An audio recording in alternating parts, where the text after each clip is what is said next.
Okay, our next speaker this evening is Derek Clark. Derek is an inspiring motivational speaker and author of Never Limit Your Life and the critically acclaimed I Will Never Give Up book series.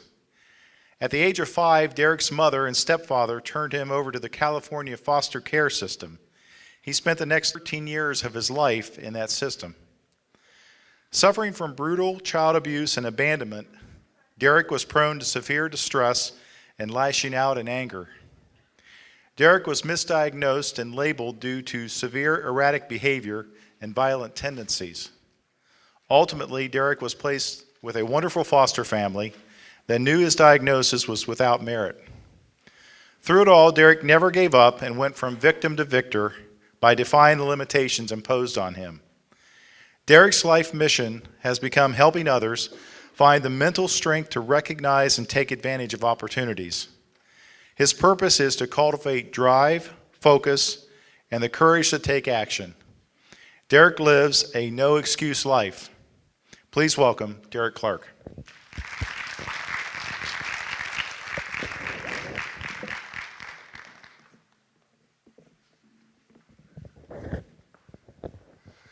Hello there. This is a nice intimate crowd. I was speaking to about a couple thousand students, and now I get to look in everybody's eyes here. It's great to be here and share a part of my life story with you, a message of resilience and a message of redemption. A lot of people get stuck in resilience mode and bounce back mode, survival mode, but a lot of the ones that I meet, they never fully understand that they can have redemption in their life. And so I want to share a message of redemption, I want to share a message of inspiration, and then some tools and how I became the person I am today. See, how I came in this world is a crazy story. My biological mom, when I met her 25 years later after she abandoned me, I asked her, because I had a copy of my state files, and I asked her a bunch of whys that I had been accumulating all these why questions over the years, and they just compounded and recycled. Why this? Why me? Why didn't you come back? Why did you abuse me? Why me and not my brother and sister? And all these things, and those whys sometimes will never get answered, and they will eat you alive. And I had the opportunity to confront my biological mom, and she didn't want to be forthright. She didn't want to tell me, and I said to her, there is a excerpt right here that says that you were brutalized sexually by men in your past. And she goes, oh, we are not talking about that. And I said, well, I need to know. I'm getting ready to have my own kid, my first kid at 30 years old. I need to know who I am. I don't even know what kind of person or what kind of dad I'm going to be. So she proceeded to tell me some of what happened. And my mom had a man force himself on her, and she got pregnant. And he told her, you better kill that baby. You better go get an abortion, because if you don't get an abortion, I'll kill the baby myself. So at 3 months, no abortion. 6 months, no abortion. 7 months pregnant. You got a nice bump there. And at 7 months pregnant, she's doing her job. She's waitressing at a restaurant in San Diego, California, going table to table, doing her job. And my dad comes in a fit of rage in the restaurant, grabs my mother by her long blonde hair, drags her back into the kitchen, throws my mother to the ground, and continues to stomp on her stomach over and over again. But I lived. The first year was touch and go. Was Derek going to make it? But I lived. People ask me all the time, Derek, what's the meaning of life? And I always flip it on them, like to give your life meaning, to be selfless instead of selfish, to give hope. And I came up with this acronym for hope in my TED Talk when I did a TED Talk on the power of determination. And right before that TED Talk, I came up with this acronym where, and I have the website too, and you can Google it, Derek Clark's quote, helping one person every day. That's how I live my life. And when it becomes helping one person every day, then it becomes hope, helping other people excel. That's my purpose. And I wouldn't find this microphone until years later to be the voice to help encourage other people to heal, to forgive, to let go and grow. Let go of the bitterness. It's time to be bitter. It's time to be better and not bitter. And so my mom, after this man went to jail, he got out. And my mom got back with him. And I asked her, why would you ever get back with this man that abused me, that raped you, that did all this bad stuff? And you know what she told me? Because he was so good looking. And number two is because I was so scared of him that I figured it would be better if I slept with him versus basically sleeping with the enemy. Keep the enemy close. I have an older sister who's 10 years older from a different dad. Well, a couple years goes by and the state records show that I was brutalized for the first couple years of my life. The word brutalized by my mother and my father. My mom finally has enough courage. She runs away with my sister and I. We don't have a car. We don't have any money. We're homeless. And we live in a park in Southern California. And my mom's begging for money. And it was Christmas Day, and she found a stroller for me. I'm 3 years old. She finds a stroller in the dumpster that has 3 wheels on it. And she's balancing the stroller as she's begging for money. And she got $2. And she said she was so excited to get $2 because that meant she could get a Happy Meal at a Big Mac deal at McDonald's. And that's what we had for Christmas dinner, split 3 ways, a Coke, a French fry, and a Big Mac. And so she called my aunt. There must have been some struggle between the sisters. But she eventually called my aunt and says, hey, we're homeless. Can we come live with you? And the aunt was hesitant but said, if you can make it down to our house, you can live here. So we finally get down to her house, and when we knock on the door, she says, well, you can't live here in the house. Y'all can live in this garage, this little one-car garage. And that's where we lived for quite a while. And during this time, my mom was communicating with my biological dad. And my dad decides to come to that garage. My dad is an alcoholic lunatic. My dad is drunk, has a wine bottle. He's out of control. He throws the wine bottle to the ground. It shatters, picks up a broken piece of the neck of the wine bottle, sticks it to my mom's neck, saying he's going to kill this kid. I never wanted this kid. My mom has a scar to this day. And he comes after me. My sister jumps in, my mom jumps in, and as they're trying to protect me, everybody's out of control. We're all screaming. My aunt hears this, calls the police, and that's the last time I ever see my dad ever again. Growing up, I always thought, where's my dad? If my mom doesn't want me, where's my dad? Well, my dad never came back for me. I used to think that was one of the biggest curses of my life, and it turns out it's one of the greatest blessings of my life. My dad is inmate number 58520 at Folsom State Prison for the criminally insane for a string of armed robberies from Arizona to California. So my dad wasn't all there. He had lots and lots of issues. I asked my mom what happened next, and she says, well, to my face, she says, I had to find a man that had money. We had to get out of this garage. So she found a guy. He had a nice blue Camaro, I remember. He had a nice yellow speedboat, and we go from this garage and we move into his house eventually. And my mom marries him, and he's my new stepdad. And he pretends like he likes me until my mom gets pregnant with his kid. 3 kids, 3 different men, and he turns on me. I have scars all over me from brutal child abuse. But I want to share 2 pieces of abuse that changed my life forever. Because you never know what happens in people's homes, and then you never know the PTSD that follows that, the trauma that follows that, and all the triggers that come from that over the years. And some of the things I had to face head on as an adult because of some of these situations that happened when I was a kid. The first one is I had a problem wetting my bed up to like 8, 9 years old.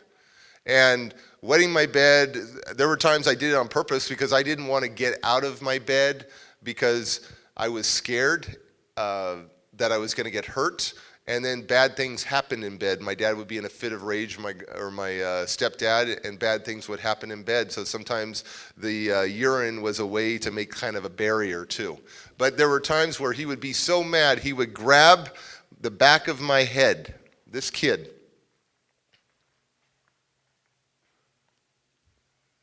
right here, This cute kid. I don't know what happened to me now, but man, I was a little cutie. And so this kid, he would take by the back of my hair, my blonde hair, get a big bunch, and he would throw me against the walls. And when he lost the grip, he would then kick me. And he would always kick me so hard, and we would always end up at one place, the toilet. And this 200-pound coward of a man would take my little head there and shove my face to the bottom of the toilet. And back in those days, the toilet water was much higher. And there were times I thought that this was over, that all I wanted to do was drink the air. I didn't want to drink toilet water. And I was just scrambling. There's no way when a guy has your little head and you're on the toilet bowl, there's no way for me to go back up. I can't force myself. And he just holds me down, and my mom is screaming. She would witness this. My mom's screaming, "You're holding him down too long. You're holding him down too long." And he would scream, "I don't care." And then he brought me up, and I would breathe. And then this time he pushed my face down so hard that I have this nose issue. It's all crooked in there, that he bashed my nose in there, and it never got fixed. But he held me down so long that my mother had had enough. And as I'm on the toilet bowl like this, my mother grabs my wrist. She pulls my arm back so hard and rips my arm from my shoulder. And it just hangs there. She never took me to the hospital, so it never healed right. It never got fixed. She put me in a sling, and years later, I mean, you can look. This shoulder here is much higher than this shoulder. It's just a weird situation, but I'm almost 6'6". It's not my basketball hand, my hoop hand, but it's my guide. But it's a weird situation in there, and I've tried to straighten out, and there's times where I can get it straightened a little, but then it pops back up like a rubber band. And so, but that would explain probably why early on my marriage, I'm like, I don't clean toilets. Because toilets to me were a sign of death. I mean, I hated toilets. I hated water too. The next piece of abuse was I was expelled out of kindergarten for violence, for punching, kicking, beating up students, controlling students, fighting teachers, kicking vice principals. And I am expelled out of kindergarten for violence, for just being this violent little kid, uncontrollable. And my favorite word at 5 years old was 10, 12, 18, 32 years old was the F word. Not fun and family, the really bad word. And where do you think this little kid learned it? Because that's where mom and dad, that's their word. And so I said the F word to my mom. And she says, "Don't you say that." And I said it again. And she pulls me inside the house, and I'm thinking I'm going to get a whooping, a spanking. But no, she pulls me inside, up the stairs. Halfway up the stairs, I hold onto the banister, and I look down, and I see yellow Coors beer cans everywhere. And I thought, oh my gosh, my mom is drunk. Alcoholism runs big in our family for generations. And my mom forced me up the stairs, opens up the bathroom, throws me in the bathroom, comes inside, kicks the door shut, turns on the hot water to the sink. She proceeds to tell me how bad of a kid I am, that I wish I never had you, that you're the devil, Derek. You're the devil. I wish I never had you. You're just like your dad. And all I see is steam coming up from the sink. I have no idea what's going to happen next. And my mom does the unthinkable. This kid, she grabs my left little hand, and she tries to hold it under that hot water as I scream for my life. "No, Mom, no, I'm sorry." And I'm screaming, "I'm sorry." And it's just burning me. And then she lets me go, and I remember holding my hand and looking in the mirror, seeing the reflection of the most angriest person I've ever seen, my mother. Who's supposed to love me? Who's supposed to protect me? Who's supposed to guide me? Who's supposed to tell me how great I am? And then my mom snaps again. She grabs my left hand again, and she holds my hand under that water, which felt like an eternity, as it burned and burned and burned. And when she finally let my hand go, all the skin and part of the flesh all came off in one big clump into the sink.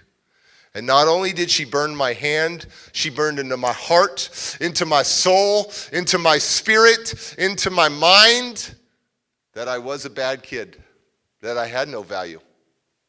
She bandaged me up.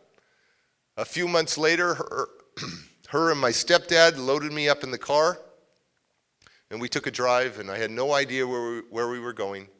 We get to this building. I walk inside. My mom's stepdad start talking to some people, and then later on, a person in a white coat comes to take me and says, "Come with me, Derek."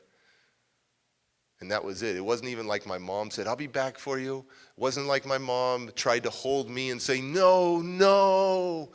No, she just left me, and it was a psychiatric hospital at 5 years old. She abandoned me at a psychiatric hospital and never came back for me. I stayed at that psychiatric hospital for a while because I thought something was wrong with me. And they put me in all these certain tests, like I have neurological evaluations where I'm in brain scans in these machines, psychiatric evaluations, psychological exam, and speech and language evaluations. And they came up with all these diagnoses and labels. And I'd like to share some of them with you. These are direct from my state files. And I decided I would overwhelm you for a few minutes with the professionals' opinions about this little kid. Derek's background includes extreme physical and economical impoverishment during infancy and a father that brutalized Derek and his mother during the same period. Derek's father was an alcoholic. His stepdad was an abused child and is known to be very strict with children. That's a cop-out. You know, the greatest investment we have is our children, and how we treat our children are generally how our grandkids are going to be treated. How you pass on the generational blessing or you pass on the generational curse. And so I have 4 kids, and I'm not a strict dad. I'm a fun, fair, firm dad. That's what I am. I'm not their friend, but I'm there to guide them. And so it's a choice to be very strict and abuse your kids.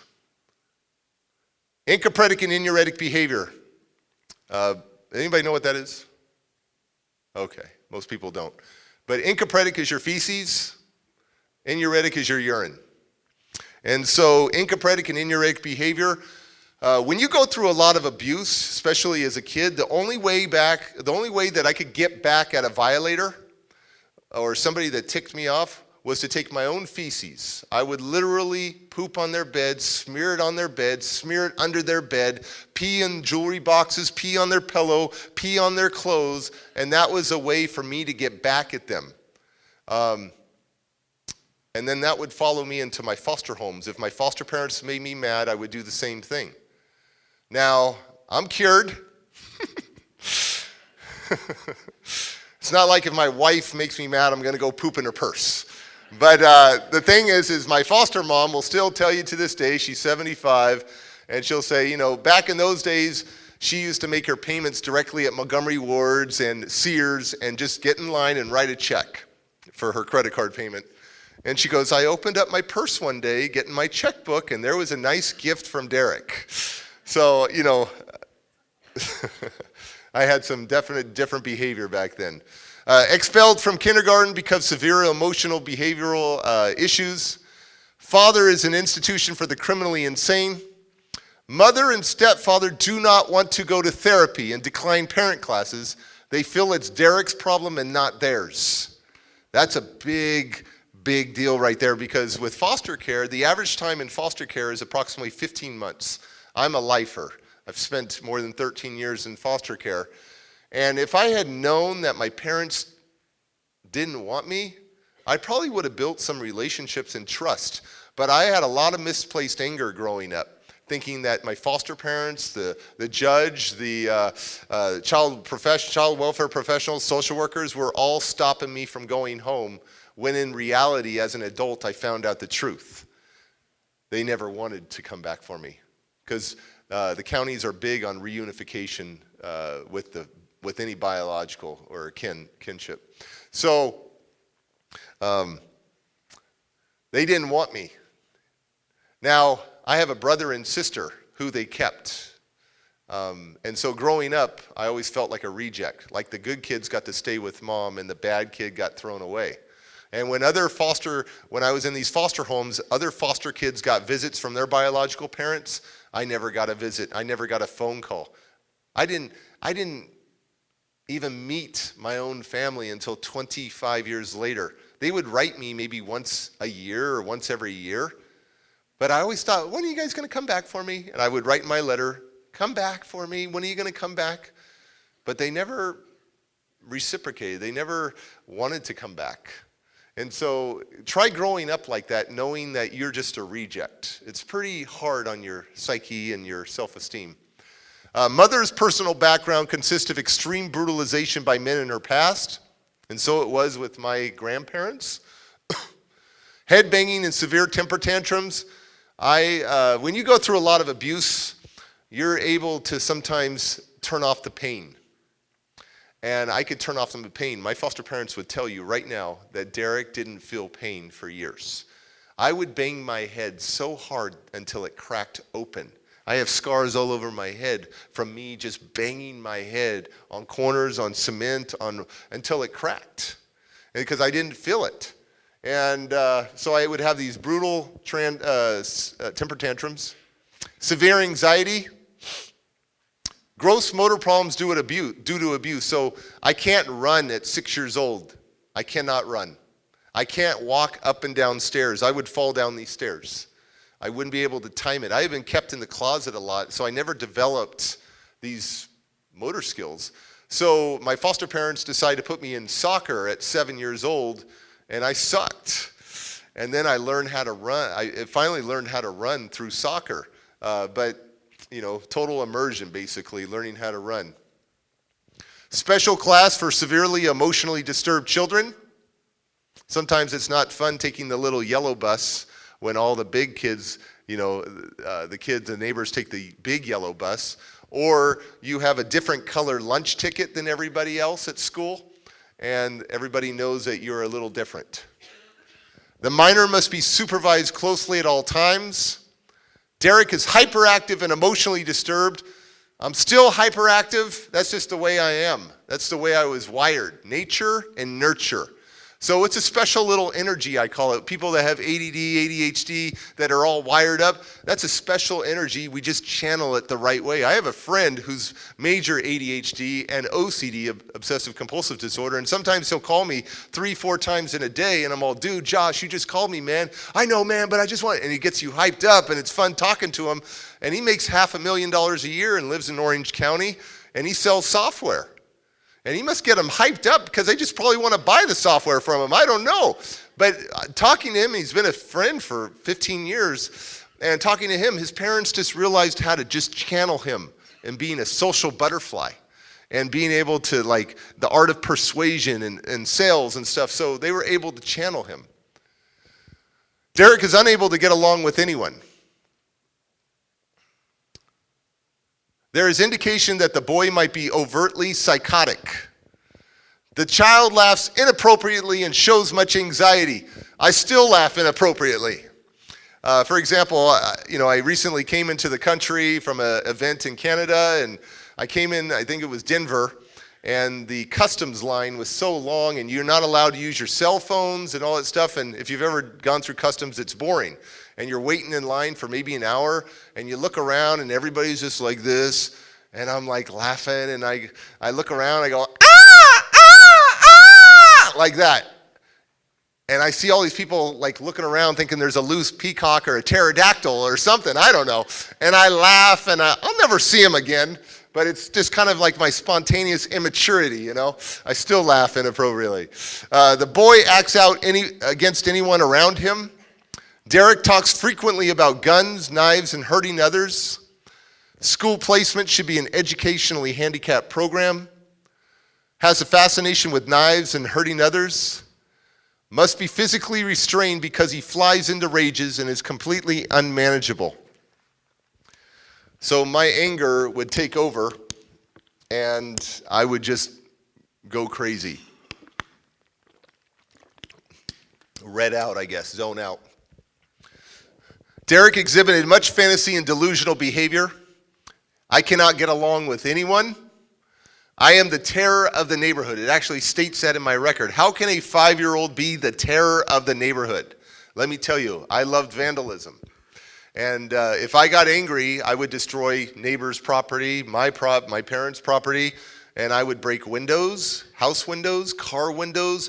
If you had a nice car out there and I was mad, I would take a brick to it or a rock to it over and over again, and this would follow all the way to almost 17 years old, where I would take my anger out on other people's property.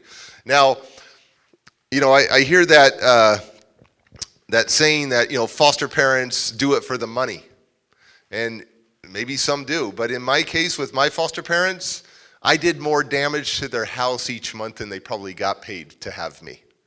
So I was the terror of many neighborhoods. Derek never had any positive modeling figure. He has some psychosexual confusion, so at 6 years old, I don't even know if I'm a boy or a girl. I know I have the anatomy of a boy, but I don't even know what a boy and a girl are, the vocabulary, the words. When Derek expresses his impulses, it is usually in terms of oral aggression, aggression in general, death, or sex. Has thoughts of murdering his mother, and then it went from murdering my mother to now murdering other people. His severe emotionally disturbed state of mind interferes with his overall functioning. By the time Derek was a year old, he had pretty much withdrawn from reality. When I saw that statement, I thought that was pretty crazy statement, because they actually cite in my reports that this particular person had spent 18 hours with me over several days to come up with some of these things. And I'm 6 years old at this point, and how I felt is, you're selling me out, you're giving up on me right then. That, hey, he's just probably had this problem since he's a year old. He's pretty much withdrawn. Derek does not know his ABCs. My 3-year-old can go from A to Z, pronounce them, identify them. I don't even know my ABCs or how to count to 10. My 3-year-old can go all the way to 20, and then you coach him 21, then he knows how to get to 29, but then you tell him 30. And so I can't even count to 10. My vocabulary is very limited. It is a vocabulary of about 60 words at 6 years old, which is very, very limited. Verbal scale indicates below average general knowledge, logical thinking, and language development. Derek has erratic psychosis. I lose contact with reality frequently without warning. I am not adoptable based on the severity of my emotional problems. I'm here to tell you, every kid is adoptable. Every kid deserves a family. Every kid deserves love. If an adequate foster home cannot be found, Derek will be sent back to the psychiatric institution. So it would take a special foster home, not the normal foster home, but a foster home that took high-level little kids like me. And if they didn't want me, I'm going back. Neurological and psychological tests indicate Derek is functioning on a 2-year-old level. And the big bomb here, neurological and psychological evaluations indicate Derek has the IQ of a 2-year-old and has intellectual disabilities. We call it now, it's the political correct term. But back in those days, they called me mentally R in both my neurological and my psychiatric evaluations. And that's how I came prepackaged and labeled and put into the foster care. So the psychiatric facility fed me into the foster care system. And I stayed at an orphanage, we called it an orphanage, a shelter, where nobody wants you and you're waiting for a home. And I went through a series of foster homes, and 8 other foster homes that took high-level little kids like me didn't want me. And I'm back at the shelter, and then the Browns, this family, they were old. I thought they were old because they had white hair. Now I'm getting a little white hair, and I'm like, oh, I'm not old. But they thought, hey, we could save this little kid. So I go live with the Browns, and it only lasted for a little bit because they couldn't handle my emotional outbursts and my physical outbursts. And so I'm back at the shelter, and I got this new social worker named Cheryl. And Cheryl is this cute blonde. She drives a green sports car. She takes me to the Oakland Zoo. She takes me to get ice cream. And I always say to Cheryl, because she's so cute, Cheryl, I'm going to marry you one day. And she goes, Oh, Derek. She never said no, though. But, I was just always so excited to see Cheryl. She made me feel good about my life. And she says, Derek, I got this one foster home that is willing to look at you. And it's just for a weekend, Friday through Sunday. And this foster home, they weren't looking to foster anymore because being a foster parent is a grieving process. It's such an emotional investment, and you love on this kid, and then the kid goes home. And the number one killer of kids are their parents. And so there are many times where kids get killed going back home. In fact, I did a judge summit in, I forgot which state it was, for Children and Family Services, Children's Court, I think it's called, or something. And it was just all judges. And a judge came up to me and was, after I had met with him, because I had told the judges, I said, how many times do you meet with the child in your chambers? Or do you just take the adult's word for it? How many times do you just go and actually connect with the kid and see what the kid wants or find out a little more information from the kid? And because I would highly, that would be the best way, to be honest, is to hear directly from the kid. If you can bring the kid back and separate it from the mom and everybody and talk to the kid. And this judge came up to me afterwards and was literally crying on my shoulder. And he says, Derek, every judge has a number. And I'm like, well, what do you mean a number? He goes, my number's 32. And I'm like, okay. He goes, I've been a judge for 35 years. And my number is actually low, probably compared to many other judges in the state. And I said, well, what's that number mean? He goes, that's the number of times I sent home a kid, and the kid I eventually find out was killed by his parents. And so being a foster parent, I have a friend out of Florida. She's actually a New York Times best-selling author. I was just talking to her about 2 weeks ago, and she had a little foster kid. I think she was 6 years old, and she had kept her, I think, for 6 months and just fell in love with this little kid, but it was time to go home. A little adorable little girl, you should see the picture of her, killed by dad. And so she is beside herself because she's like, I should have fought for her to stay with me versus just like, okay, get back with your biological family. Sometimes it doesn't make sense to go back home to the biological family.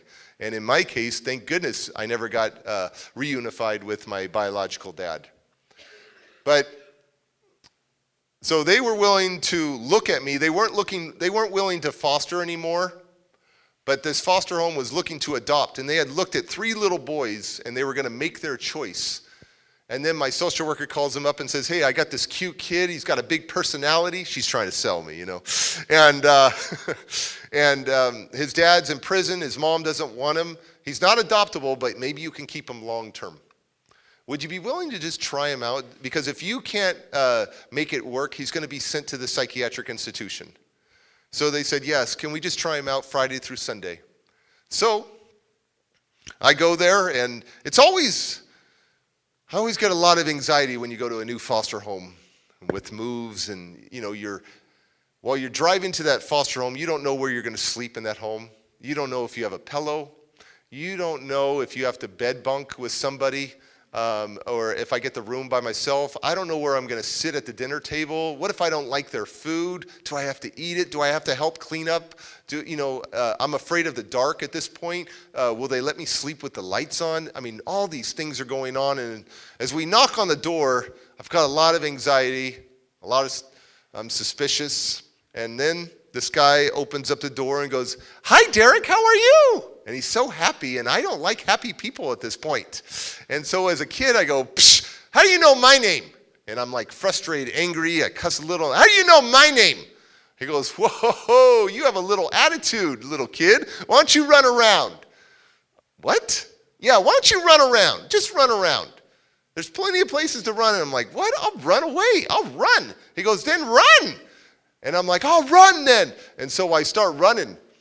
And he goes, run! And I run off the pavement onto a dirt road, and I'm just running.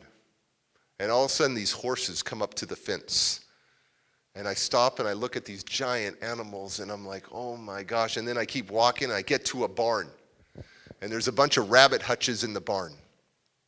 And then behind the barn are goats and pigs and a dog and a cat. And then I see the biggest prize of them all on this farm was a ton of chickens in a chicken coop. And as a kid, it was my dream to be a bird. Because if I could get my wings, I could fly away from all this junk in my life. So I would walk in that chicken coop. That's where you found me all weekend. It wasn't talking to any other human beings. I wanted to be with the chickens. And I would walk in that chicken coop, and the chickens would scatter, except this one chicken, she was doing her little chicken dance, and she's like, right? And she's not scared of me, and I sit my butt on the ground, and we're eye to eye. And I just talked to this chicken. I love this chicken so much. I named this chicken Wilbur. And at the end of the weekend, it was time for me to go, and I throw the biggest temper tantrum, and I'm screaming out of control. And Cheryl's there to pick me up, to take me back to the shelter. And my foster mom says, Derek, we don't act like that here. Stand up. And I'm out of control, banging my head. And she goes, stand up. We don't act like that here. And I get up. She goes, what is it that you want, Derek? And I look at Cheryl, and I say, see, they don't even want me, Cheryl. And then my foster mom says, can we talk, Cheryl? And they worked it out where I could stay a week. And I was so excited. I loved that whole week there on that farm. And at the end of that week, I knew it was time to go, and I got my black plastic bag full of my little clothes, knowing it's time to go back to the shelter. And then my foster mom comes downstairs and says to me, Derek, I have a surprise for you. And I said, do I get to take Wilbur with me? And she goes, no, you get to stay here a month. And a month turned into a year. And a year turned into years. They are my mom and dad. I wasn't adopted, but for me, love was thicker than blood. You didn't have to have the DNA to be a parent. You know, the only time you turn your back on a child is for them to hop on, basically. And so that's what they did. They invested in me. Now, let me tell you how special both of my foster parents are. My dad's a second grade teacher. So he loves kids, and my mom is a youth prison teacher. So I know who ran that home. And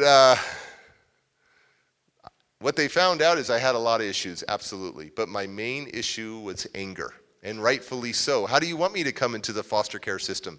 Be excited, be so warm and happy? No. I had been conditioned from before birth, that love is beating me up, that love is abuse. So all I wanted to do was go back home. I wanted to go back home. Other people had moms and dads. Why can't I be with my mom? And so I had a lot of misplaced anger. And my foster mom becomes a stay-at-home mom because I had been suspended. I was out of school more than I was in school for fighting and disrespect to authority. So she taught me to read and write at 9 and 10 years old. She's the one who taught me. So I'm that delayed. I'm 5 years delayed, basically. And they said, Derek's got this one problem, it's anger, but we need to have him have a creative outlet. So they set some new ground rules for me. The first one is they chose a musical instrument for me at 10 years old called the clarinet. And I would have to wake up from 6 to 7 every morning, Monday through Saturday, practice the clarinet from 6 to 7. From 7 to 7:30, work on memorization and accompaniment with the piano, and then another half an hour of practicing after school. So that's 2 hours a day, plus band lessons, private lessons, and symphonic lessons. By the time I'm 12 years old, I become a prodigy clarinet player.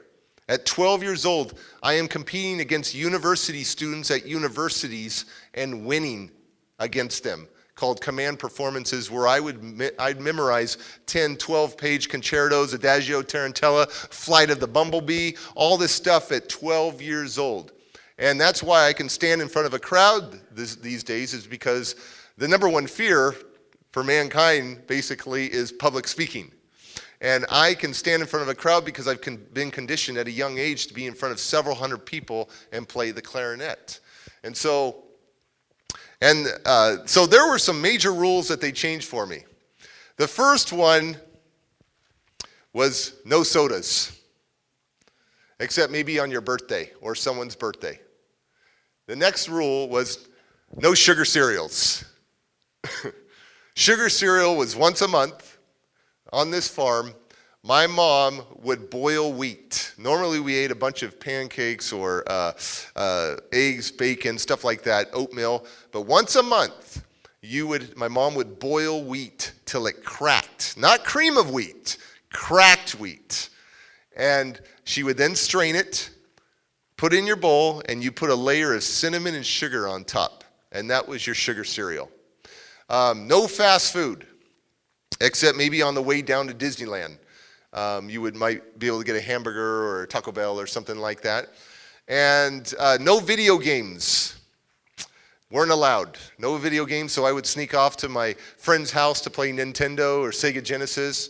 And the last one was TV, 1 hour a week. The national average is 3 to 5 hours a day of TV. Plus whatever's in your phone, plus your iPad, plus your Xbox, PlayStation. So kids play a lot of video games and are on their machines, basically. So you got to pick your show 1 hour a week, and I lost that hour all the time because I was always in trouble. So that was the first thing that would go, the TV. The influence of the TV. TV is very influential. And so I had all these new set of rules in this foster home. I'm used to eating potato chips and drinking Coke at a young age. I'm used to having a bad diet, and now no sugar cereals, no soda. You should have seen when I finally went to my bachelor's pad, when I finally went out on my own. I'm not joking. My kitchen cabinets were full of every kind of sugar cereal. I bought the Xbox and the PlayStation. I became a video game head. I had sodas everywhere because it wasn't allowed in the house, so I became a total rebel, you know. Man, if that's a rebel, that's pretty cool, huh? You know. But I want to show you the bond between a kid and a chicken, how powerful pets are to kids.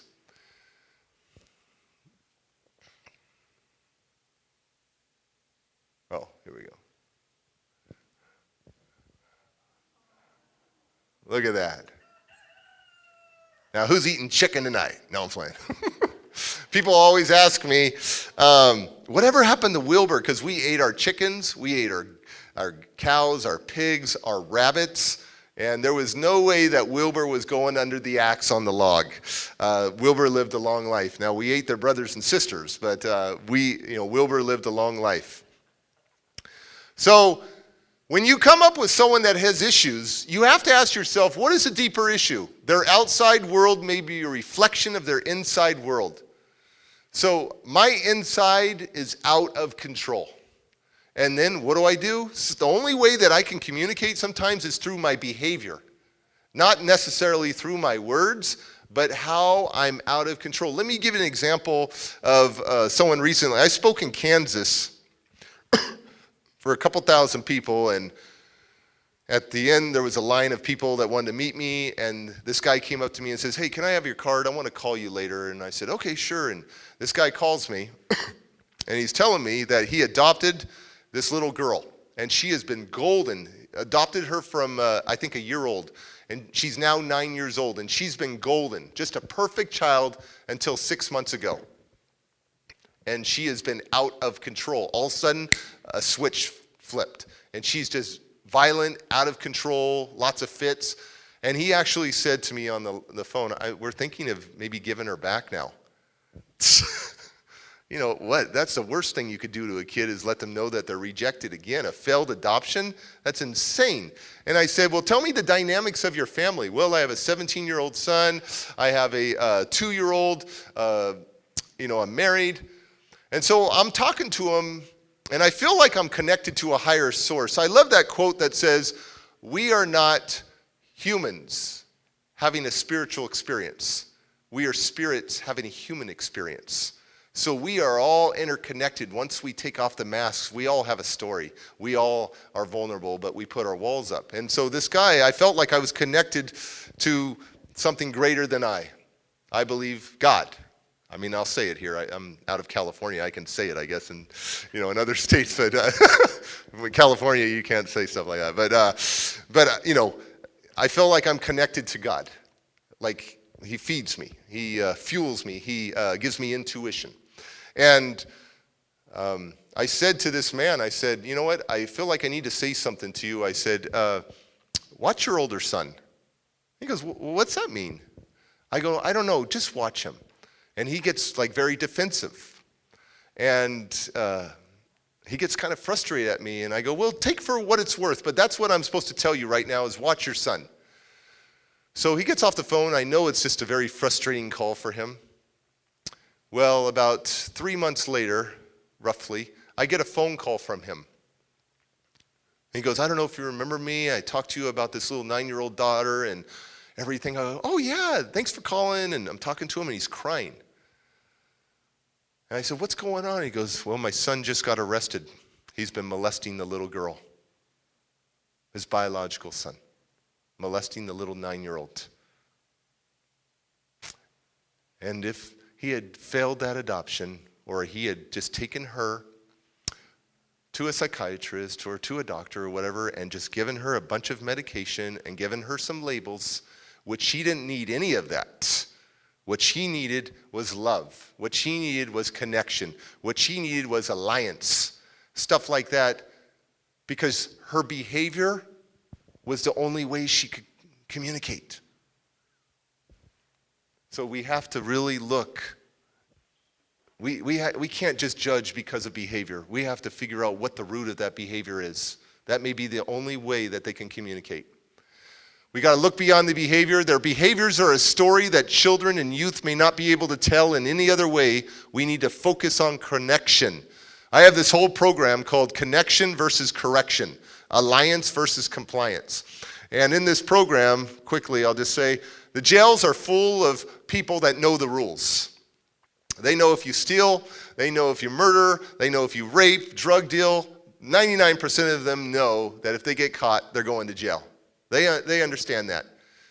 And when I recently spoke at a women's population in San Luis Obispo County, California, and I walked in there and I speak to the women for about 2 hours.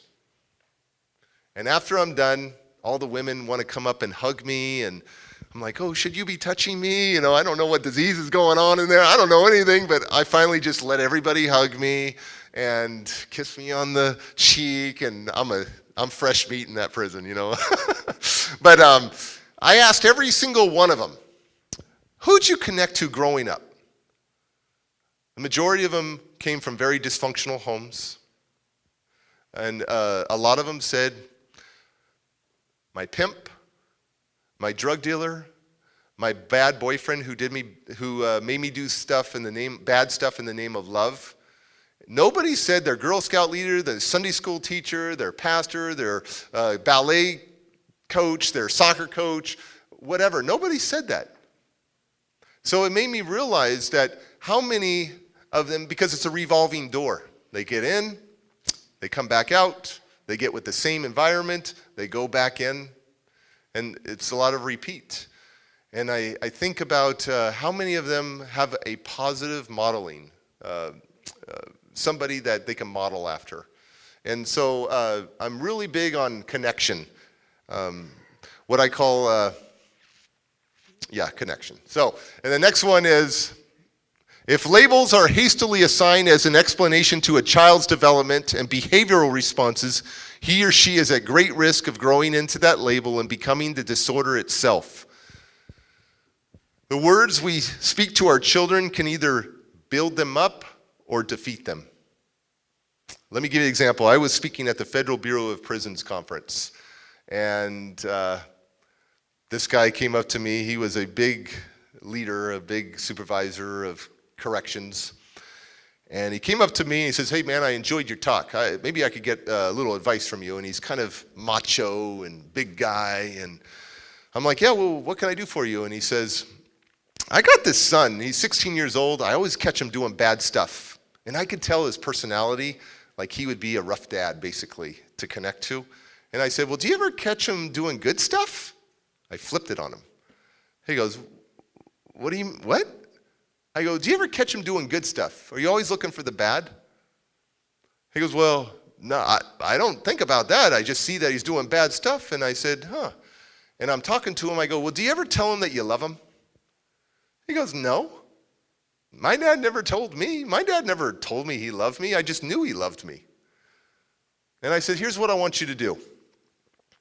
Do you have a relationship with your 16-year-old son? He goes, no.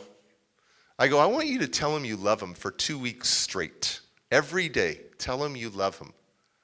He goes, psh, and he kind of, threw me off a little, just like, pushed me off. And I'm like, no, do it. Love is the most powerful thing in this world. Let me tell you, I met a guy who was 7 years in federal penitentiary, and 3 of those years he was in the hole. He was a heroin addict. 3 years in the hole, the shoe, they call it, in California Corcoran Prison, a very famous federal penitentiary. And I said, his name's Jorge, I said, Jorge, can you tell me something? While you were in the hole, what did you miss? Did you miss the heroin? And you know what he said? No, man, I missed love, human connection. That's what I missed. Love is the most powerful thing. So I told him, hey, tell your kid. I said, hey, tell your kid you love him every day for 2 weeks. All right, man, all right.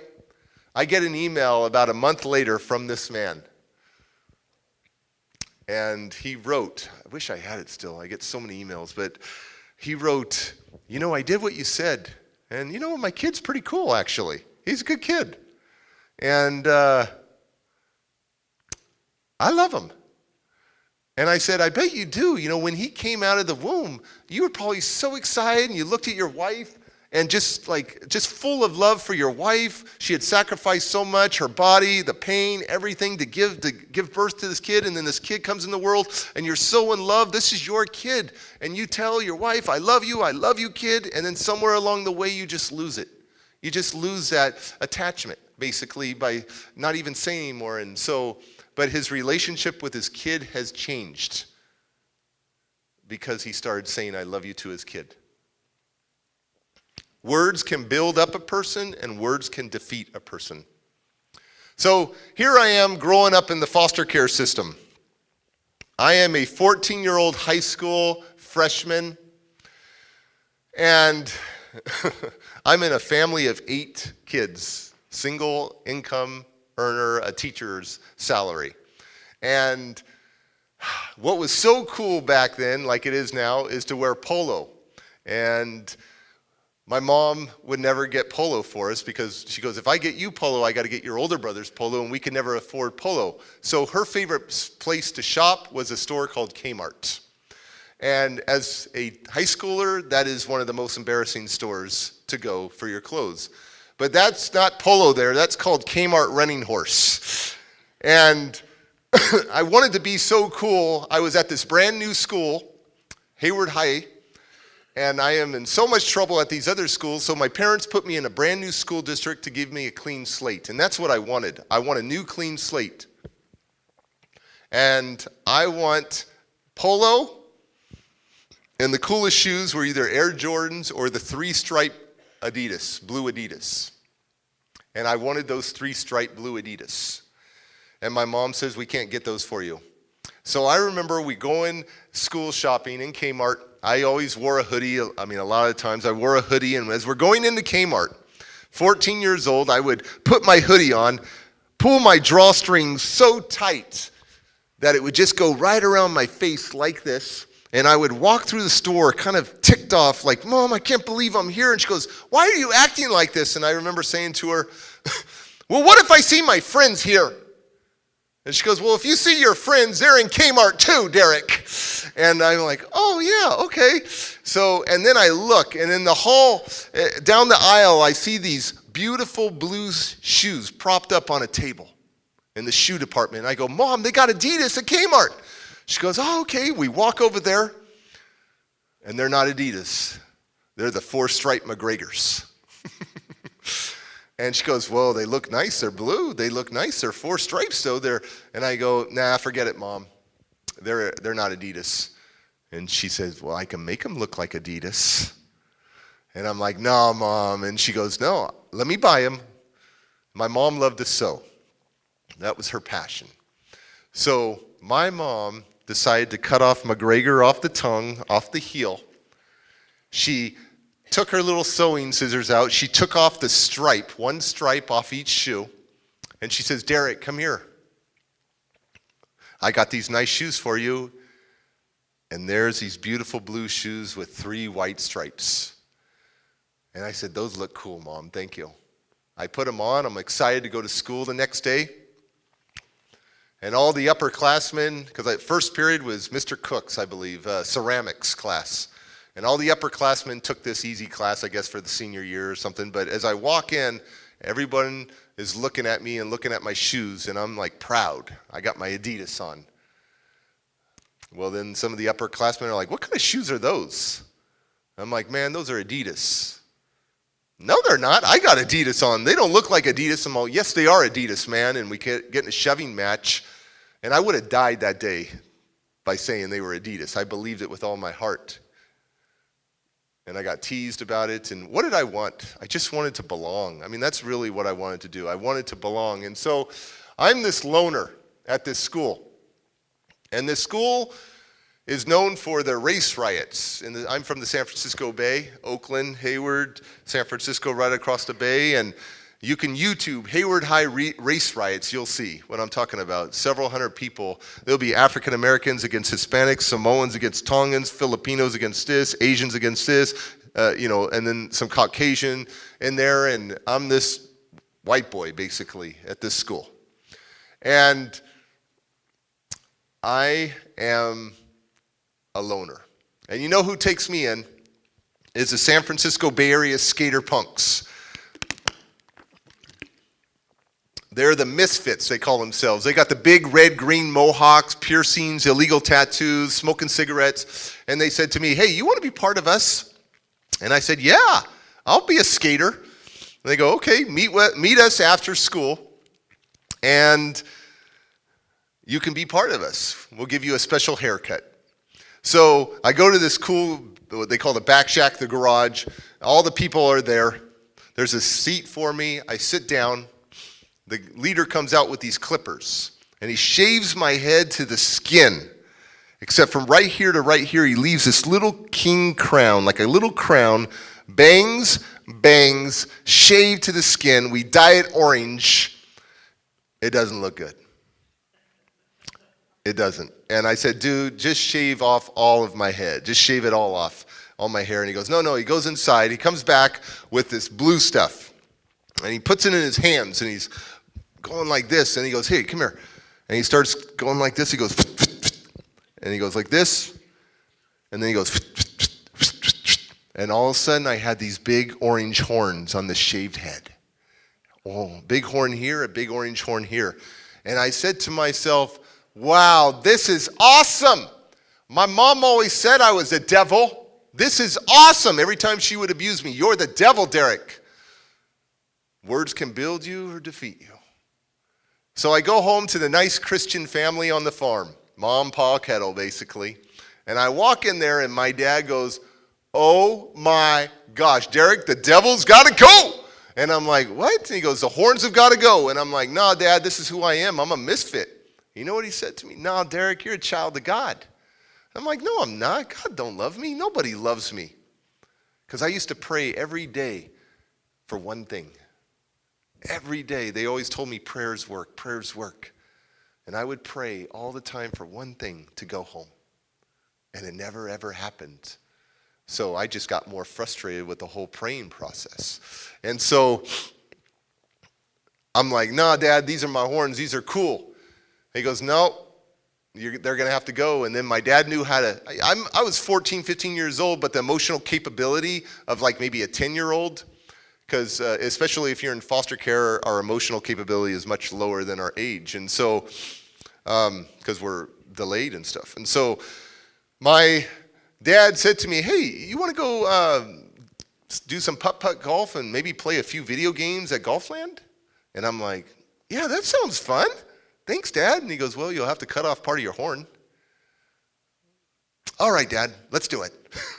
So I gave in real quick for a game of putt-putt, and here's what I look like a few months later. Oh, here we go. Bam! And I've got this like perimeter crown now, and it's shaved in the center and shaved on the sides, and it's just a weird looking deal there. And but behind that smile, I am in so much trouble. Two stories here about this kid right here. I was at a police station. My dad was taking care of a fix-it ticket, and he says, just wait in the truck. And in the farm truck, there's lots of nails and screws and lots of other material in there, and I gather them up, and I have a whole handful of nails, and I decide, well, I'm going to go let air out of the tires in the police parking lot of all your cars, right? And if you've ever tried to let air out of a tire, it takes forever. Psst, and a police car goes by, and I'm like, I'm going to get caught. So then I decide to position the nails just the right angle, so when you put your car in reverse, the nail would go straight in. And I'm setting up all these nails everywhere, and I'm having a good time. And then another police car goes by, and I look around, and I see the gate to all the police cars open. And I sneak in that gate, and I start doing damage to the police cars. And I'm getting away with it for a while. And then it's like a movie. The back door of the police station opens, and a couple cops run after me, and I run. And by this time, the gate had now closed, and there's like inverted barbed wire all around the fencing, and I can't climb out, so we're playing round around the police car, and they finally catch me. And the first words out of my mouth were, how'd you know? How'd you know? And the police officer goes, the cameras, the cameras. And he was angry at me, he puts me in a cell, and that just starts my whole life right there, you know. And the next thing that, next little story about this kid with a smile is I went from a fascination of knives. If you made me angry, if I didn't poop and pee on your stuff, I would grab a knife and try to get you, to stick you. And it would freak out my foster parents because when I got mad, they would say, get the knives, the butter knives, all that stuff. They had their little routine down. And so I went from a fascination of knives to a fascination of razor blades. And I used to carry, I found a little box of razor blades that I hid in the barn, and I would carry one razor blade right on the side of my shoe. It had a little cardboard thing over it. And when I would get mad at people, I would take that razor blade out, and I would use it as a weapon. And this one particular time, my neighbor, Todd, who was about a year younger, so maybe 13 years old or something, 11, maybe 12, he wouldn't ride down the hill on his bike. I had made this jump that we go down this hill and we do this jump, and he says, Derek, it's too scary, I don't want to do it. And I loved adrenaline, so I would do all this crazy stuff. And I said, Todd, you better go down the hill. If you don't go down the hill, I pull out my razor blade, I'll slice you up. He goes, what? You're crazy. I go, because I was big into controlling people as a youth and a child. And he did not go down the hill. And I took my razor blade in a fit of anger because he wouldn't do what I said, and I start slicing at him. And I miss his eyes, and I get his hands like this.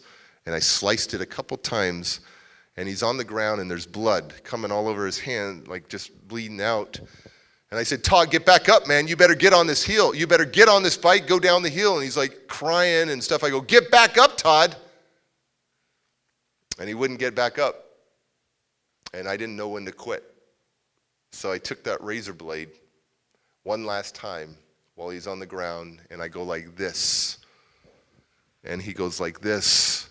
And I get this web right here. All the way to the bone, it split open. It was insane. Blood everywhere. I left. I ran right past my dad, like, hi, Dad. And I went into my room and hid. No one knew. And then his dad called my dad, next door neighbor, and says, I have to take Todd to the hospital, get stitched up. I'm so angry at your son, because I had beat his other son with the metal ratchet wrench to his head.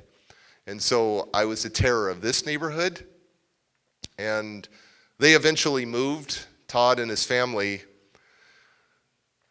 And I ran into Todd years later at a Kawasaki jet ski shop. I was getting my jet ski service, and my song had been playing on the radio, and I had this confidence. I was like 24 years old or something, and I go into the Kawasaki jet ski shop, and I see this guy looking at me. And he goes, "Derek?" I go, "Yeah." He goes, "Dude, it's Todd, your old neighbor." And I'm like, uh-oh. And I say, "What's up, man?" He goes, "Hey, I heard your song on the radio and all this stuff." And I'm like, "Oh, man, that's cool." And I feel it's a good vibe. I go, "Hey, you still have a scar when we were younger?" He goes, "Yeah, right here is this big old scar." He goes, "Dude, when you make it famous, I'm going to get it tattooed by Derek Clark on here." And I said, "I'm so sorry, man." And I asked for forgiveness, and I'm grateful for the gift of forgiveness. And he found me on Facebook a few years later. And he sent me a friend request, and I accepted it. And then he sent me a message several minutes later that says, "Wow, I didn't even know what you do with your life, what you did with your life, sharing hope with others. And if I had known now what I knew back then, if I had known back then what I know now, dude, I would have gave you both of my thumbs." And I'm just grateful for the gift of forgiveness. I've heard a lot of people growing up, a lot of misplaced anger. And so forgiveness for me is just awesome. I'm just so grateful for that. But I am in a lot of trouble at this point. And I'm feeling like an invisible kid. And I came up with this song that's just a couple letters off called Invincible that I wrote years ago. And I want to share it with you. Every time I write a song, it literally fixes a little piece of my soul. I got about 125 tracks on iTunes and Amazon and Napster, all the CD Universe, all these different Spotify, everything. And so every time I write a song, there's a story to my song.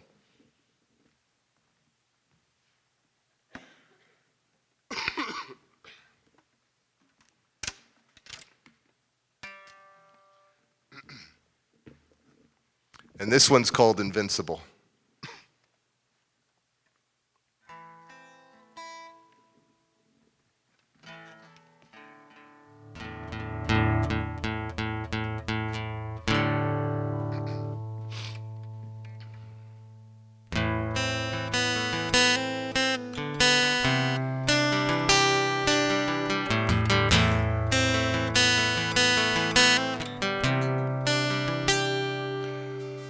Someone once showed me that I'm not anything and threw me away like an empty bottle of whiskey meant to kill the pain. I've been lonely, talking to the voices in my head, running from the shadows that scare me to death.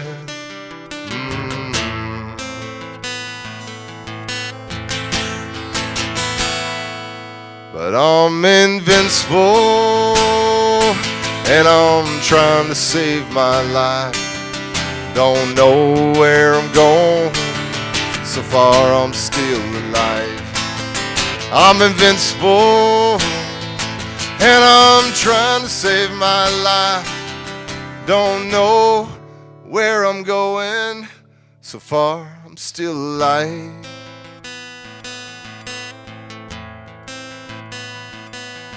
Well, lightning strikes one more time, I'm down for the count again. Yeah, life is a gamble, one big fight, you gotta get back up to win.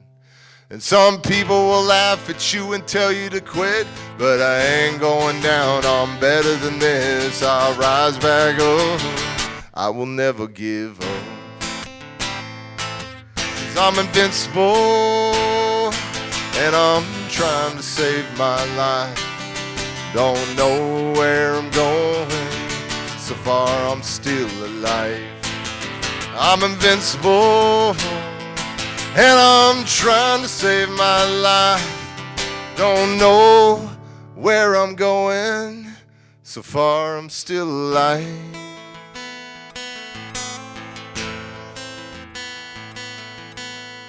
I've been beat down, knocked out, yeah, thrown away, but I made it somehow. Nobody can take away what's inside of me. I'm like bulletproof, My mind is strong, I'm like Superman when the battle's on. Nobody could stop me. I'ma be everything I'm meant to be. 'Cause I'm invincible, and I'm trying to save my life. Don't know where I'm going, so far I'm doing all right.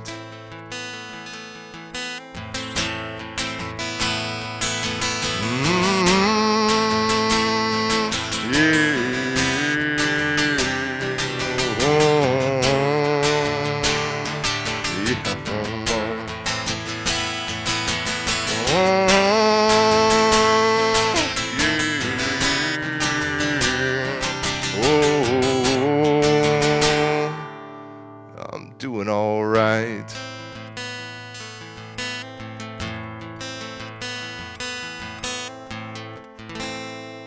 Thank you.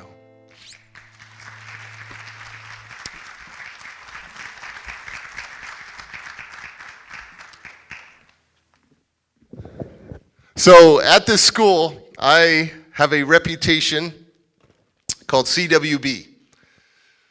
They call me C-Dub for short, which means crazy white boy. That's what it stands for.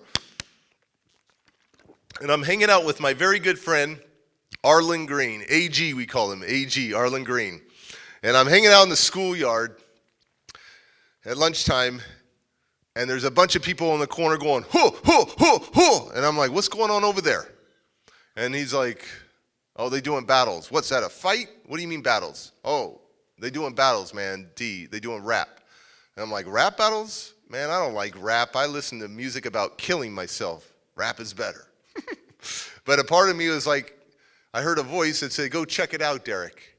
And I walk over there with Arlen, and I see something that changes my life forever. I see two guys battling each other, talking about their mamas, they're cussing each other, the race, they're going crazy on each other. And I turn to Arlen, I go, oh my gosh, dude, I want to be a rapper. He goes, nah, dude, you white, you can't do that. And I'm like, dude, I want to be a rapper. I knew at that point, I didn't want to be this anymore. I wanted to be a rapper. He goes, nah, D, you got no rhythm. And you know, getting in fights wasn't helping me. But if I could learn to articulate my words and be a verbal spar, basically, a verbal king, what if I could rap? And I said to the guy, one of the guys there, I said, hey, let me battle somebody. Let me rap, because I got so much bitterness inside of me, so much anger, so much resentment. I go, let me rap. He goes, get out of here, white boy, get out of here. I'm like, then get in a fight, man. You know, I'm getting frustrated. And he says, okay, wait, D, okay, we'll bring someone down for you. And now he brings this guy down. It's me against this guy. And I got so much bitterness, and I'm thinking, man, rap is my way. And this guy goes off on me first, talking about my race, talking about my mom, cussing at me, talking about all the things he's going to do to my girlfriend. And I turn to Arlen, I go, dude, this guy is so cool. Like that, he goes, dude, you're supposed to look hard, look hard. You can't smile during a rap battle. You're supposed to, it's like a little fight, you know? And I'm like, man, he's so good, off the top of his head and stuff. And then it was my turn. And it's, you know, my turn to poetically go after him. And I step up to him, right in his face. I go, man, I'm about to unleash the dragon on you. He's all, the dragon? What? And I'm like, get ready. And all I could do was cuss, and I didn't rhyme with any other cuss words. And I lasted about 4 seconds, and I sucked. But you wouldn't have told me any different. I believe I was the greatest of all time now. I had street credibility, is what I believed. And they're like, C-Dub. I go, hey, don't call me C-Dub anymore. My new rap name is Rippin' D. Call me Rippin' D, R-A-P-P-N-D. And he's like, what? Rippin' D is whacked. And the girls were like, Rippin' D, you whacked. Rippin' D, you whacked. And I didn't care, because I believed at that point that I was the greatest of all time. And I had street credibility. I just rapped in front of everybody, if you call it rap, you know. And so... But what is rap? Rap is poetry in motion. And what did rap do for me? Rap was the master key to the lock on my soul. Like, to get the inner stuff out. So I started writing all this poetry, basically, just getting it out, all the pain.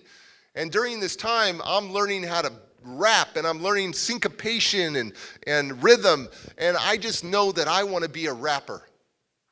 And my friend had turned me on to some reggae at 16 years old. I started listening to Bob Marley, Ziggy Marley, Lucky Dube, Peter Tosh, Yellow Man, all these, and I thought, what if I could mix reggae with hip-hop, with rap?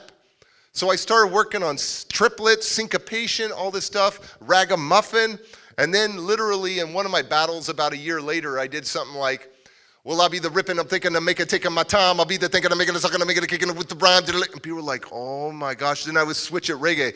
Is a man that want to feel, thinking, I'm making, sucking, I'm making, kicking it with the deals. I'm about to feel like I'm nothing. And people were like, oh my gosh, that came out of Rippin' D's head.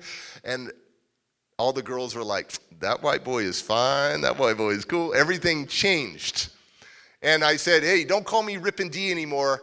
I had a rap name that I had kept hidden inside because I was waiting for the moment for me to expose it, because everybody would say it was like just Rippin' D was whacked. Rippin' D whacked. And I had thought of a new name that nobody could tear down. So I told him, this is who I am now, Mr. Diamond D. Bam! And I tell youth and stuff all the time, man, those overalls are going to come back in style. Straight 90s in the house right here. But I am this rapper. And at this point, I'm in a lot of trouble. Now, what's interesting, he didn't read in my intro what I'm really known for, which is a viral video sensation called The Rapping Dad, where I rap in the car with my kids. I have millions and millions of views. I've been on all these television shows because of it. I was recently Steve Harvey to all these television shows. I'm best of Instagram. I'm one of the most viewed videos on World Star Hip Hop, which is a big deal for youth. And it's just me rapping in the car with my kids, and now we have several viral videos out there. And who would think at my age that I would still be rapping and doing my thing? And how it all happened is, like I said earlier, I'm a fun, fair, firm dad. And when I get in the car with my kids, they're not allowed to have their headphones on. They're not allowed to be busy on their iPhone or their iTouch. It's car talk time. We talk about everything, everything. And so it's just a time where I have them confined to the car. They can't get out, and we talk about everything. And so sometimes I make it fun. I rap, I do a little reggae, we talk about whatever. And my kids caught it on camera, and we put it on YouTube. And all of a sudden, World Star Hip Hop picks it up, MSN, Reddit, like all these big websites. And then I get a tweet from Shaquille O'Neal, the basketball legend. He calls me MC Soccer Dad now. And you know, it's amazing how it took off. And it's just me just being a dad, being a fun dad. Now, yes, I can flow. I can spit rhymes, bars, whatever they call it, right? I can flow. But it's always a message in my raps. And what is rap? Poetry. So it's kind of like Dr. Seuss with a beat. And so I'll share with you one of the ones that was best of Instagram. And it went like this. I had my 10-year-old daughter in the car, my 6-year-old son, and as we get in the car, I turn on the keys, the radio comes on, and there's a song by Nicki Minaj that's on, which is a famous rapper, pop artist. And she has a lot of inappropriate stuff that I don't want my 10-year-old daughter to listen to. So I say, hey, we got to turn this off. And she goes, oh, no, I like that song. I'm like, nope, that goes off. And so I'm like messing with her, like, man, Nicki Minaj, twerk this, blah, blah, blah. And then I came up with this rap, and then I memorized it later. So it goes like this. And best of Instagram, this one was, let me see, here we go.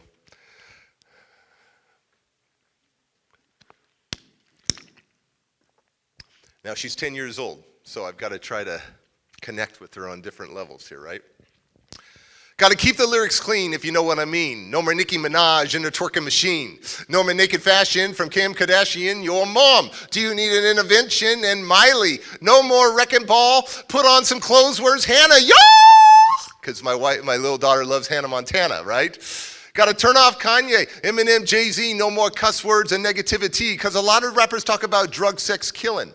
But when they going to use their words to start healing, infect the mind of our young kids? When I think about the little boy who didn't know Jesus, but knew Lil Wayne, knew T-Pain, knew 2 Chainz, 50, LeBron James. This is insane in the membrane, because I'm ripping, I'm thinking, I'm making, taking back the rap game. Everybody's got a little battle to battle. I'm the rapping dad, gotta get you back in the saddle. Ripping and thinking, I'm making a sucking, I'm making a kicking, kind of famous. Here I am now making up my own language. Thank you.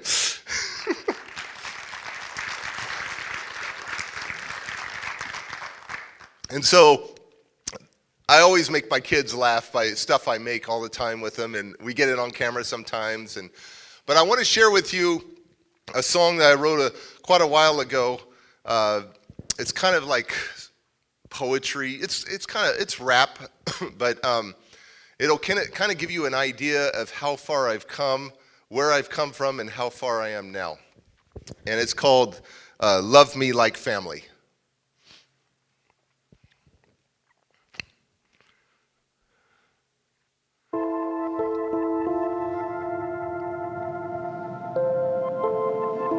You could be everything you want to be. I'm coming from the depths of adversity. That's the school of hard knocks, where my mom didn't want me and my dad's locked up. They put me in a psychiatric hospital and treated me like a violent animal. 5 years old and I'm talking to myself, and I'm wondering when my mom and dad are gonna get help. And this is how I pay the price for my parents' mistakes. Now you're mad that I'm not nice? I got a heart full of anger, and anger's one letter away from danger. They put me in the system, foster care. I acted really tough, but I'm really scared, 'cause I was just a kid when they gave up their blood. But love is thicker than blood, so I'ma give them up. And I'm on my own, and I'm all alone. And I'm on my own, and I'm all alone. I don't wanna give up, but the darkness is killing me. I don't wanna cry, I don't wanna die, I don't wanna lie, believe me. Love me like family.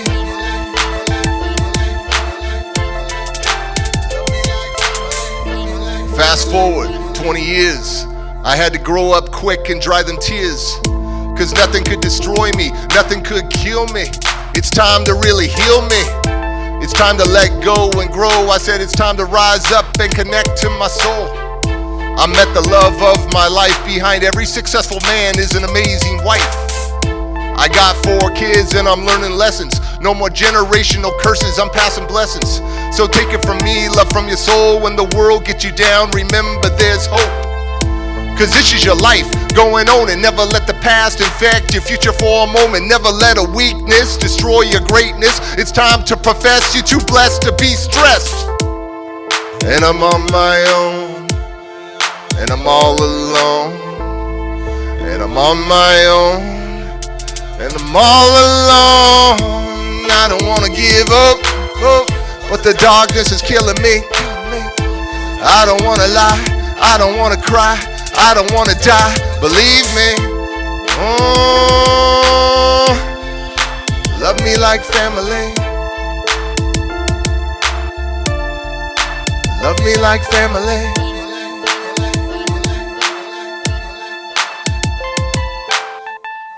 Thank you.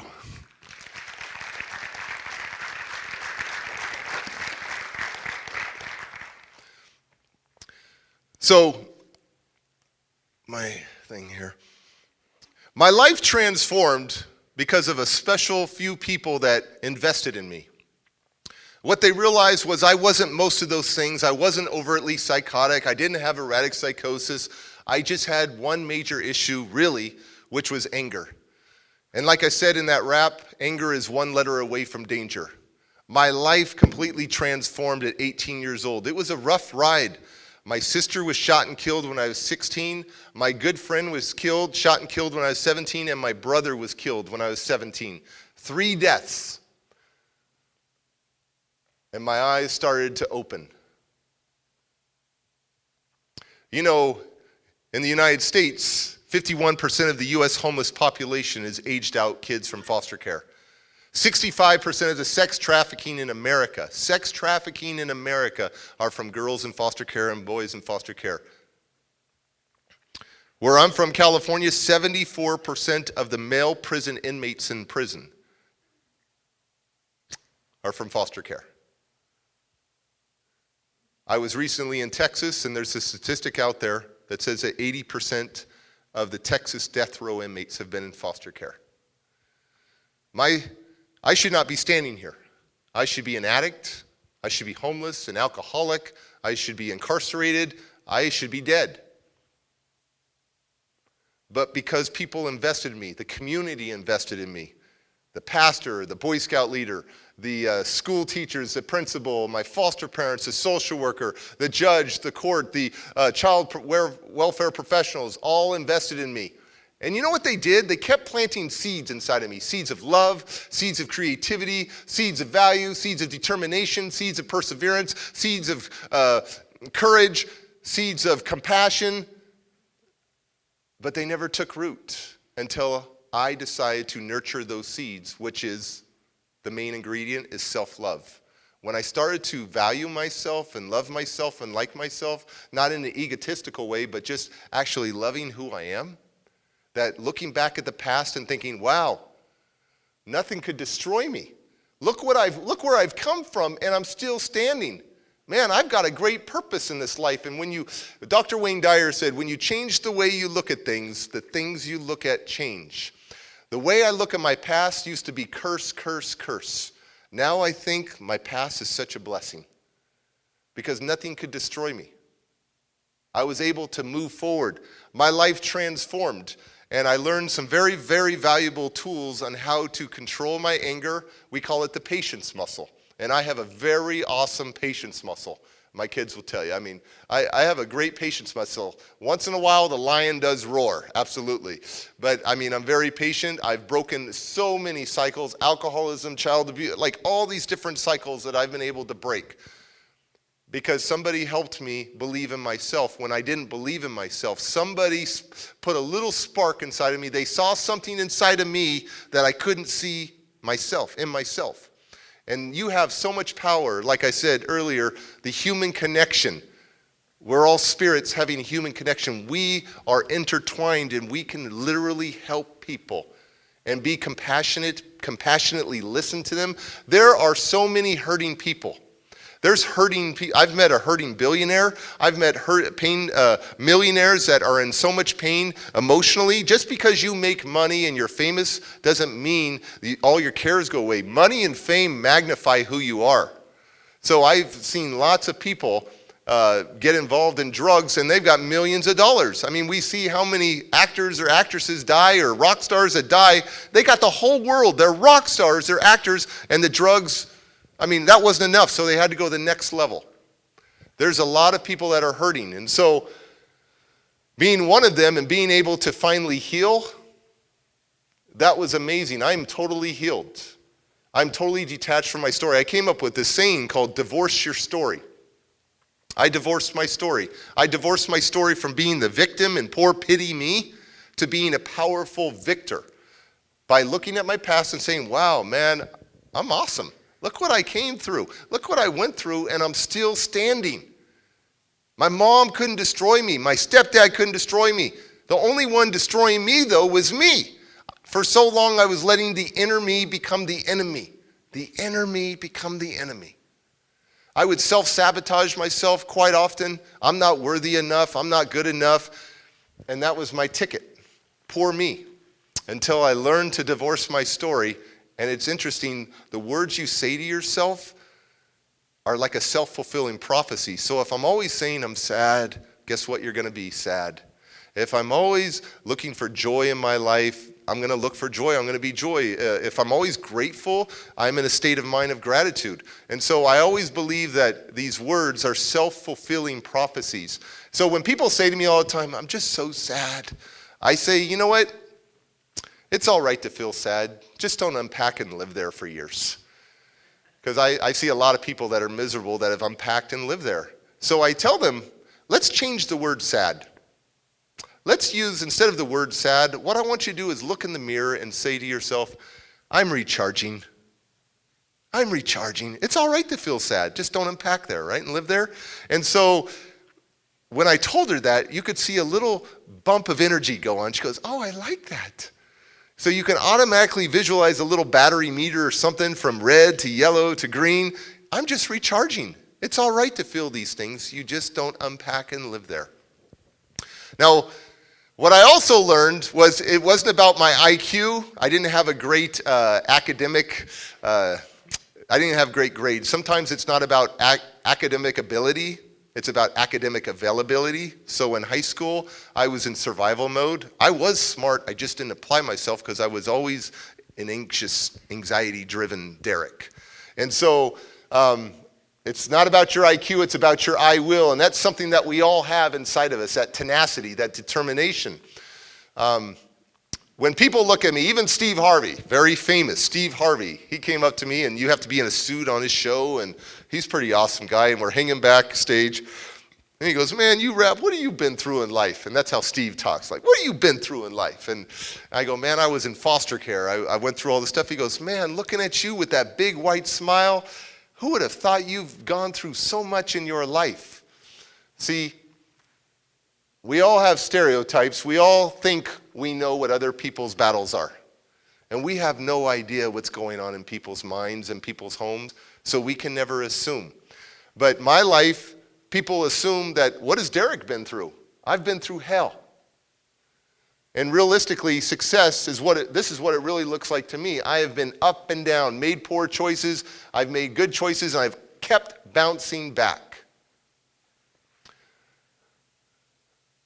I wanted to show you my transcript from high school, because grades don't make a person, numbers don't make a person.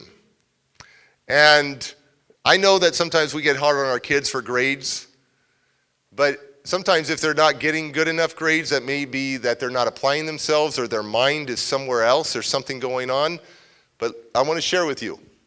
1.72 GPA, 1.7, 1.9, 2.0. I had the highest GPA, 2.07 or something, when I had a girlfriend, and she did my schoolwork for me. I guess she wasn't that smart either, I don't know. But 1.67, 2.03, 2.0, 2.0. I'm number 190 out of 210 in my class. So I'm really low. And then I went to college. And then my college GPA was 1.86, a cumulative GPA. And I decided to drop out of college. And I decided to go to a trade school instead, a real estate licensing trade school, to get my real estate license in California. And I got my real estate license, and by the time I was 24 years old, I made over $100,000 a year. By the time I was 31, I made over $1 million. That was my first million in 31. And I had businesses, I had lots of employees. I would hire employees more qualified to run my own company than me. So you never count anybody out because of a grade. You never count anybody out because of a label. I've hung out with people that are Special Olympian champions, veterans from the war. I have Special Olympian champions. I was up in Canada. She could bowl better than me. A Special Olympian champion that could swim better than me. Soldiers coming back from the war with one leg that can run faster than me on a blade, or play basketball better than me. You never count anybody out. You never count anybody out. You never assume. We're all spirits, and the spirit within you is so strong. Let me tell you, I've seen the human spirit break into pieces. And then I've seen those pieces get picked back up, and they become walking masterpieces. And just like them, your story, your life has value. So don't you give up. You got a dream, you go after that dream. Listen, I lost everything in my life. What time is it? Okay. I'm going to finish up here. I lost everything in my life. I lost my mom, my dad, my brother, my sister, my aunts, my uncles, my cousins, my grandparents, my bedroom, my toys, my school, my self-respect, my ability to trust, my ability to love, my dignity. I lost my identity. I lost everything. But over the years, I learned how to turn nothing into something. So don't you tell me that you can't be something in life. Don't tell me that you don't have enough energy anymore. The human spirit is strong. And God has a way of turning broken pieces and turning them into masterpieces. So don't tell me that you can't be something. Your best days are still ahead of you. I believe that. Your best days are still ahead of you. Some of you haven't even, your best friend is still right around the corner, your new best friend for the rest of your life. Seasons change, growth happens. We just got to move on. We got to let go and grow. And some of us want to hold on to the past, and it infects our future. So I learned that I would never let my past infect my future. I would never let a person's weakness or another person's mistake destroy my greatness.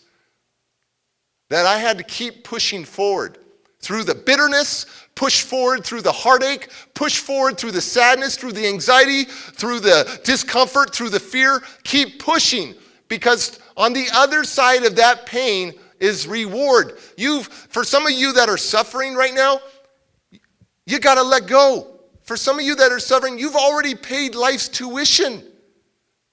You got to get a reward. Let that pain fuel you into something. That's what I did. I let that pain fuel me into becoming the man I am today. There was no way I was going to go backwards anymore. There was no way.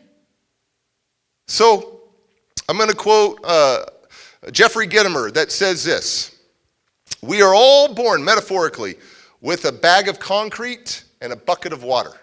All of us are born with this, metaphorically. Are you going to build a stepping stone or a stumbling block? It's your choice. And for so long I was building stumbling blocks, and eventually I decided to make stepping stones. That's my life. I'm now 45 years old. Do I look it? Or, But I have 4 kids. I've been married 22 years. Last week, 22 years. And they said I couldn't attach. I attached who I wanted to attach to. I'm a fun, fair, firm dad. I'm a loyal husband. And I have a blessed life now. And I get to travel the world as a professional speaker and share hope with so many people. I am blessed. And it's because of people like you that saw something inside of this little kid that was rejected. This little kid grew up to write 7 books, if my English teacher could see me now. 7 books, and to go out and share this message. Don't count anybody out, and don't count yourself out. My website is iwillnevergiveup.com. iwillnevergiveup.com. You can find me on Facebook, Twitter, Instagram under Rapping Dad. On Twitter, it's rapping_dad. But Rapping Dad, RAPPINGDAD. It's been an honor to share part of my story with you. And I hope that maybe I've inspired someone in here to write the first sentence of their next book, or to write the first line of their next song, or to step out into your wonderful community here and to say, how can I help these kids? There's kids that are locked up. There's kids that come from dysfunctional homes. I'm sure there's foster care here, that there's probably little foster babies that need to be held. There's always room for you to be a mentor. The statistics are so high in America of fatherless children. That's one of the common denominators I hear across every state that I've been through. Almost all 50 states I've been in. Fatherless children in your community. So don't forget where you live. Don't forget where you came from. And remember to never limit your life. Thanks for having me out. My name's Derek Clark. Thank you. And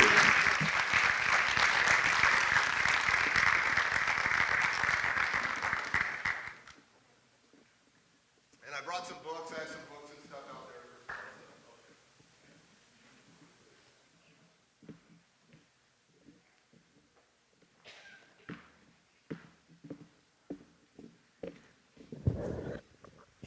Okay, that concludes the program for this evening. We really appreciate you coming out on this Wednesday evening to listen to our wonderful speakers. Again, we hope to do this on a continual basis, on a yearly basis, and we will all continue to work to uplift the children and the citizens of our community. Thank you very much. Have a safe trip home. Thank you. Hey, thank you very much. You're welcome. I still